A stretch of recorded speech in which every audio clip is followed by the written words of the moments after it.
कुछ दर्द ऐसा होता है जो बहुत से सच्चे मोमिन खामोशी से अपने दिल में उठाए रहते हैं। आप 5 वक्त की नमाज पढ़ते हो, कभी आंसुओं के साथ। आप तहज्जुद के लिए उठते हो जब पूरी दुनिया सो रही होती है। आप कुरान पढ़ते हो, दुआ करते हो, इस्तिग़फ़ार करते हो और दिल से अल्लाह के करीब रहना चाहते हो। फिर भी कुछ बदलता हुआ नजर नहीं आता। दर्द वही रहता है, मसला खत्म नहीं होता।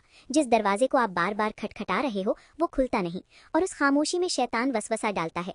इसका क्या फायदा? क्या अल्लाह वाकई सुन रहा है? शायद अल्लाह ने मुझे छोड़ दिया है। यहीं रुक जाओ, ये लम्हा तुम्हारी हार नहीं है, ये एक रूहानी मोड़ है, क्योंकि तुम्हारी इबादत कभी ज़ाया नहीं होती, चाहे तुम्हें अभी नतीजा नजर ना आए। अल्लाह वादा करता है, अल्लाह नेक लोगों का अज्र ज़ाया नहीं करता। कुरान 11:115।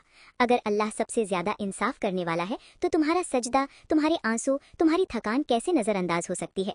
मसला ये नहीं कि अल्लाह जवाब नहीं दे रहा, मसला ये है कि हम अल्लाह के जवाब को बिल्कुल अपने प्लान जैसा देखना चाहते हैं। नबी सल्लल्लाहु अलैहि वसल्लम ने फरमाया, हर दुआ 3 तरीकों में से एक तरीके से कबूल होती है। या अल्लाह वही चीज़ दे देता है, या उसे डिले कर देता है, या उसके बराबर कोई मुसीबत दूर कर देता है। इसलिए अगर बाहर कुछ नहीं बदला तो यकीन रखो अंदर कुछ ज़रूर बदल चुका है। देर होना इनकार नहीं होता, देर होना ट्रेनिंग होती है। अल्लाह फरमाता है, क्या लोग ये समझते हैं कि सिर्फ हम ईमान लाए कहने से उन्हें छोड़ दिया जाएगा? कुरान 29:2। कभी कभी अल्लाह इंतजार इसलिए करवाता है ताकि तुम्हारा दिल लोगों से हट जाए और तुम अल्लाह से मोहब्बत करना सीखो, सिर्फ उसकी नेमतों से नहीं।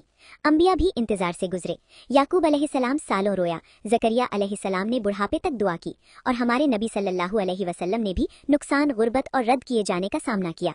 अगर डिले का मतलब रिजेक्शन होता तो सबसे पहले अंबिया रिजेक्ट होते, जबकि वो अल्लाह के सबसे प्यारे थे। और ध्यान से सुनो, तुम्हारा नमाज पढ़ना खुद इस बात का सबूत है कि अल्लाह ने तुम्हें नहीं छोड़ा। नबी सल्लल्लाहु अलैहि वसल्लम ने फरमाया, जब अल्लाह किसी बंदे से मोहब्बत करता है उसे आजमाता है। सोचो, तुम्हें तहज्जुद के लिए किसने उठाया? तुम्हारी जुबान पर दुआ किसने रखी? ये अल्लाह का तुम्हें चुनना है।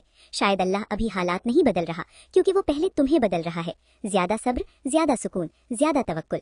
और कभी ये मत कहना कि मेरी दुआ कबूल नहीं हुई, क्योंकि नबी सल्लल्लाहु अलैहि वसल्लम ने फरमाया, जब तक बंदा मांगना छोड़ न दे दुआ कबूल होती रहती है।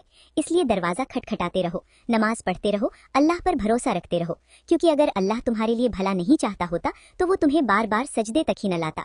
और एक दिन तुम पीछे मुड़कर देखोगे और कहोगे, बेशक अल्लाह हम पर बहुत मेहरबान रहा। कुरान 12:100। रुको मत, अल्लाह काम कर रहा है, चाहे तुम्हें अभी नजर न आ रहा हो।